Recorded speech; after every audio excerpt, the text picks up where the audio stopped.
सातत्याने निवडणुका का जिंकत आहे? ओबीसींनी सांगितले मोठे कारण.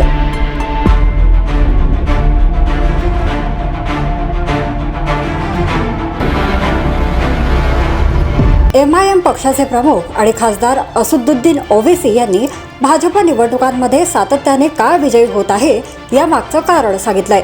ओवैसींनी शनिवारी PTIला दिलेल्या मुलाखतीत सांगितले की माझ्यावर आरोप कसा काय लावला जाऊ शकतो सांगा.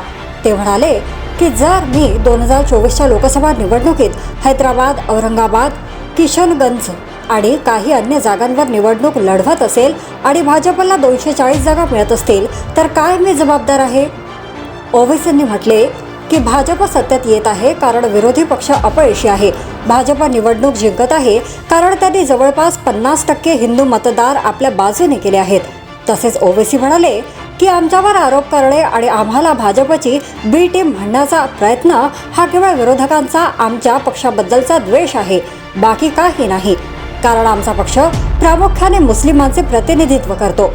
विरोधी पक्षांकडून MIMवर मोदी विरोधी मतांमध्ये फूट पाडत असल्याचा आरोप केला जातोय. यावर ओवैसींनी पलटवार करत म्हणाले की विरोधी पक्ष मुस्लिमांकडे केवळ निवडणुकीतील फायदा घेण्याच्या दृष्टीनेच पाहतो, त्यांच्या वास्तविक मुद्द्यांकडे लक्षच देत नाही. ओवैसींनी प्रश्न उपस्थित केलाय की जेव्हा समाजातील प्रत्येक वर्गास राजकीय नेतृत्व मिळू शकतं तर मुस्लिमांना का नाही? यावर तुमचा इशारा काँग्रेसकडे आहे का? अशी विचारणा झाल्यावर ओवैसींनी सांगितले की त्यांचा इशारा बहुजन समाज पार्टी, समाजवादी पार्टीसह सर्वच राजकीय पक्ष आणि भाजपकडे आहे.